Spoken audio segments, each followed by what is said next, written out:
3,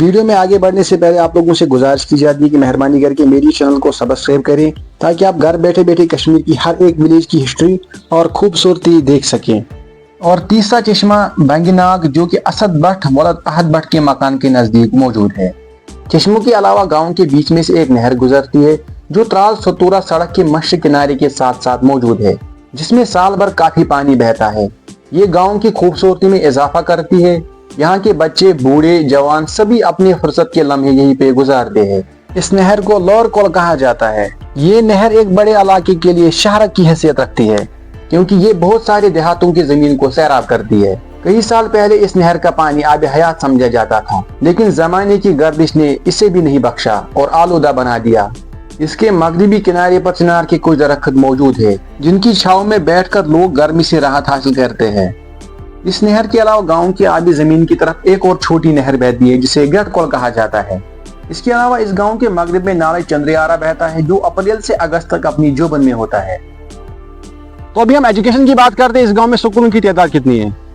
اس گاؤں میں سکولوں کی تعداد ہے 3، جس میں سے آپ لوگ دیکھ ہی رہے ہوں گے گورنمنٹ مڈل سکول رو جاگیر۔ اس کے علاوہ گورنمنٹ پرائمری سکول جو کہ مڈل سکول کے پاس میں ہی موجود ہے۔ اس کے علاوہ اور ایک گورنمنٹ پرائمری سکول جو کہ بن محلہ میں موجود ہے۔ اس کے علاوہ گاؤں میں آیوش ہیلتھ ویلفیئر سینٹر موجود ہے، ایک یوگا سینٹر، 5 آنگن واڑی سینٹر، ایک CSC سینٹر، ڈسپنسری، ایک food civil supply consumer department. اس کے علاوہ اس گاؤں میں ایک واٹر فلٹریشن پلانٹ بنایا گیا ہے جس سے اس گاؤں کے لوگوں کا کہنا ہے کہ اس فلٹریشن پلانٹ سے فائدہ ہونے کے بجائے ہمارا نقصان ہو رہا ہے، کیونکہ جب بھی اس میں پانی آتا ہے وہ لیک ہو کے زمین میں چلا جاتا ہے، جس وجہ سے اس گاؤں کی زمین کو نقصان پہنچتا ہے۔ ان کا کہنا تھا کہ محکمہ PHE سے گزارش کی جاتی ہے کہ اس کی طرف توجہ دی جائے تاکہ ہماری زمین نقصان سے بچ جائے۔ اس کے علاوہ گاؤں میں ایک پنچایت گھر بھی موجود ہے۔ اس کے علاوہ گاؤں میں کشمیری زبان میں اسے گرٹ بولتے ہیں موجود ہے، جو کہ آج کل بہت کم گاؤں میں دیکھنے کو ملتا ہے، لیکن جو مزہ اس سے پیس کر کھانے والی چیزوں سے تھا وہ مزہ آج کل مشینوں کے ذریعے پیسنے والی چیزوں میں نہیں ہوتا ہے۔ اس کے علاوہ اس گاؤں کے بیچ میں سے ایک روڈ جاتا ہے جو کہ سیر جاگیر گاؤں سے ایک پل کی مدد سے ملتا ہے۔ یہ پل نیا تعمیر ہوا ہے، تو اس گاؤں کے لوگوں کا کہنا تھا کہ ہم گورنمنٹ کے شکر گزار ہیں کہ انہوں نے اچھا پل بنا کے دیا ہمارے لیے، لیکن اس میں صرف پیدل سفر کر سکتے ہیں۔ تو اس گاؤں کے لوگوں کی مانگ تھی کہ مہربانی کر کے اس پل کی طرف توجہ دی جائے تاکہ اس پل کے آر پار گاڑیاں بھی جا سکے، اس سے ہم لوگوں کو کافی فائدہ ہوتا۔ اس کے علاوہ گاؤں کے بیچوں بیچ ترال ستورا روڈ گزرتا ہے۔ اس روڈ پر ترال سے لرو، آری پل، لام، ستورا اور نارستان تک سومو سروس کے ساتھ ساتھ پرائیویٹ گاڑیوں کی آمد رفت ہوتی ہے۔ اس کے بعد ہم لوگ بات کرتے ہیں اس گاؤں کے زراعت، پیداوار اور لوگوں کے پیشے کی۔ اس گاؤں کا عام پیشہ زمینداری ہے۔ کچھ دہائی پہلے یہاں بادام کے بڑے باغات تھے، لیکن کسی بیماری کی وجہ سے آدھے بادام کے پیڑ نکالے گئے اور آدھے سوکھ گئے۔ اب بادام کے درختوں کی جگہ ککر، خوبانی، آڑو اور اخروٹ کے درختوں نے لے لی ہے۔ اس کے علاوہ کئی جگہ پر اب سیب کے باغات بھی لگنے شروع ہو گئے ہیں۔ اس کے علاوہ گاؤں میں سرکاری ملازموں کی تعداد بھی اچھی خاصی ہے، جن میں سے ایجوکیشن ڈپارٹمنٹ سے وابستہ ٹیچرز کی تعداد بہت زیادہ ہے۔ اس کے بعد ہم لوگ اس گاؤں کے اہم شخصیات کے بارے میں بات کرتے ہیں۔ لرو کی سرزمین نے کئی اہم شخصیتوں کو جنم دیا ہے، جن میں مرحوم مولوی خطیب غلام حیدر شاہ، مرحوم غلام قادر وانی principal, doctor Faisal, Haji Asad Allah but chairman اوقاف کمیٹی، مرحوم ماسٹر فاروق احمد بابا وغیرہ وغیرہ قابل ذکر ہے۔ اس گاؤں کے ٹاپ پہ ایک خوبصورت اور دلکش کھیل کا میدان نیا بنایا گیا ہے۔ اس کے علاوہ گاؤں میں ایک چھوٹا سا جناز گاہ بھی موجود ہے۔ جناز گاہ کے ساتھ ساتھ گاؤں میں کئی چھوٹے بڑے قبرستان موجود ہیں۔ تو بس یہ تھا آج کا ولاگ۔ کمنٹ باکس میں ضرور بتانا کہ آپ کس گاؤں سے ولاگ دیکھ رہے ہیں۔ انشاءاللہ ہم ہر ایک کے گاؤں میں آنے والے ہیں۔ امید کرتے ہیں کہ آپ سبھی لوگوں کو یہ ولاگ اچھا لگا ہوگا۔ تو اگر اچھا لگا ہے مہربانی کر کے زیادہ شیئر کرنا، اور اگر چینل پہ نئے ہو تو سبسکرائب کر کے جانا۔ باقی ملتے ہیں کسی اگلے ولاگ میں، تب تک دیجیے اجازت۔ اللہ حافظ۔